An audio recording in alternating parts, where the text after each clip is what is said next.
The morning I woke up to chains cutting into my front gate, I thought I was still dreaming. The lake outside my bedroom window was calm, glassy, reflecting a pale sunrise that had greeted me for 20 years. That house my house wasn't just wood and stone. It was where my wife and I watched our daughter take her first steps on the dock, where I scattered her ashes years later when cancer took her too young, where silence felt like healing instead of loneliness, and yet there I was, barefoot on cold marble, listening to metal scream as strangers carved through my life without knocking. That was the moment I learned the HOA had sold my $5 million lake house for $300. They didn't call me first. They didn't send a warning that felt real. Just a stack of certified letters I never received because they'd quietly corrected my mailing address in their system after I spent months overseas caring for my dying brother. By the time I returned, thinner, exhausted, still wearing grief like a second skin, the notices had piled up somewhere else, and the HOA board had already voted. Emergency fees, safety violations, landscaping negligence, all lies wrapped in official language, the kind of lies that smile while they stab. I stood there watching those chains fall, my chest tight, my hands shaking, and I remember thinking, not yet, not this too, not the last place. I still felt close to my family, but the men cutting the gate wouldn't look at me. They had paperwork. They always do.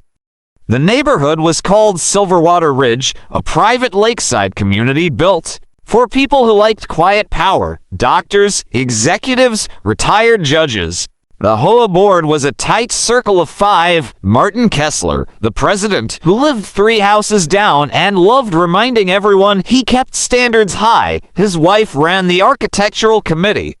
Their best friend was treasurer. The secretary was his golf buddy. They ruled politely, smiled often, and punished selectively. I never caused problems. I paid my dues on time. I followed the rules.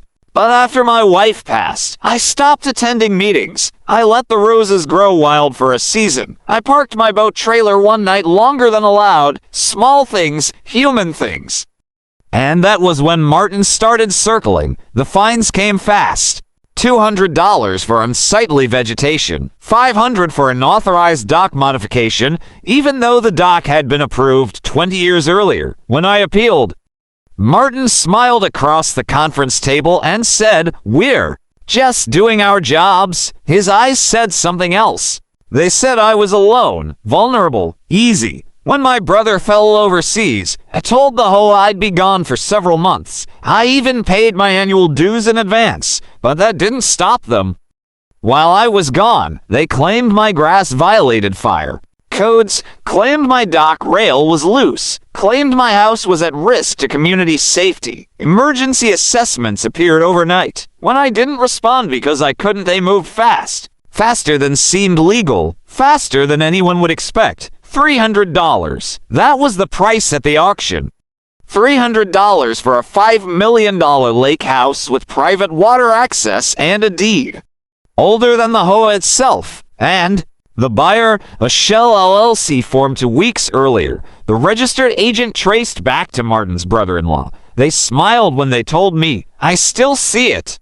The way Martin folded his hands, leaned back, and said, "I'm sorry you didn't keep up with your obligations." The way the treasurer slid the paperwork toward me like it was already over. The way they spoke slowly, gently, like explaining. Lost to a child. I didn't yell. I didn't cry. I just felt something heavy settle into my bones. A quiet, burning humiliation. They thought I was just a grieving widower who had slipped through the cracks. They thought they had stripped me down to nothing. What they didn't know, what none of them knew, was that Silverwater Ridge existed because of me. 20-5 years earlier, before the gates, before the manicured lawns and the rules about mailbox colors. This land had been a failed development project. The original investors walked away after zoning issues and a market crash. I was younger then, hungrier. I saw potential where others saw risk. Through a family trust, quietly, patiently, I bought parcel after parcel as owners defaulted. I didn't put my name on signs. I didn't boast. I leased the land to a developer who built the neighborhood, then sold individual homes while I retained the underlying land rights through long-term ground leases. The HOA controlled appearances. I control ownership. Every home in Silverwater Ridge sat on land owned by the same trust, not my trust. The house they took from me was the only one I owned outright, deed and all. It was personal. That's why they targeted it. They never bothered to look deeper. They never imagined the man who trimmed his own hedges and skipped meetings was the foundation beneath their feet. I let them believe they'd won. For weeks, I stayed quiet. I moved into a small apartment nearby, watching from a distance as the HOA's new owner sent contractors to my old house. They ripped out my dock, tore down the pergola my wife designed, threw away things they didn't understand the value of. Each sound echoed inside me, but I didn't interfere. Rage is loud.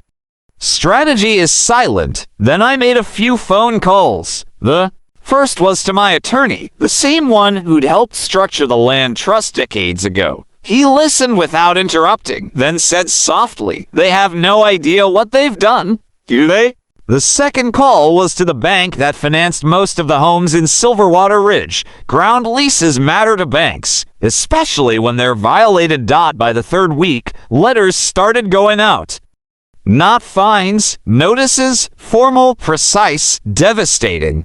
Notices informing homeowners that the HOA had breached the terms of the ground lease by unlawfully seizing property without landowner consent, that the trust was exercising its right to review and potentially terminate leases due to misconduct that exposed the landowner to legal risk. Panic spread fast. Neighbors who had nodded politely for years suddenly showed up at my door. Couples I barely knew, faces tight with fear, asking what was happening. I told them the truth, calmly, without drama. I told them the HOA had acted without authority and put every homeowner at risk. I told them I didn't want their homes, I wanted accountability. Martin called me that night. For the first time, there was no smile in his voice. "We can fix this," he said. Maybe there was a misunderstanding. I let the silence stretch. Then I said, "You sold my house for $300. The emergency HOA meeting was standing room only. People who'd never cared about bylaws suddenly demanded answers. Martin tried to speak, tried to regain control, but the room had shifted. The power he'd enjoyed was evaporating in real time. Then I walked in. The room went quiet. I felt every eye on me as I stood at the front, not angry, not shaking, just tired of being polite. I introduced myself, not as a homeowner, but as the managing trustee of Silverwater Land Holdings. I explained the structure, the leases, the protections, the rights the HOA had abused. Martin's face drained of color. When I finished, there was a pause. Then someone in the back asked, "Does that mean you own the land under our homes?" I nodded. "Yes. And I always have." The vote to suspend the HOA board was unanimous. Martin resigned before the night was over. The treasurer followed. Lawsuits came next. Criminal investigations after the shell company was exposed. The auction was voided. My house was returned, though it took months to undo the damage. I went back to the lake one evening after the contractors left. The dock was rebuilt, the pergola restored as best as it could be. It wasn't exactly the same. Some things never are, but as the sun dipped low and the water turned gold, I felt something loosen inside me. Justice didn't roar. It didn't shout. It settled quietly, like a deep breath after years of holding pain in your chest. Silverwater Ridge still exists. The gates are still there. The rules are stricter now, but fair, transparent, watched carefully. The new HOA knows exactly who they answer to, and more importantly, who they serve. As for Martin, I hear he moved away. Couldn't stand the lake anymore. Sometimes, when I sit on the dock at dusk, neighbors wave. Some thank me, some just nod. A little embarrassed. I don't need apologies. I needed them to learn that power without conscience eventually collapses under its own weight. They smiled when they thought they'd destroyed me. They stopped smiling when they realized the ground beneath them had always been mine.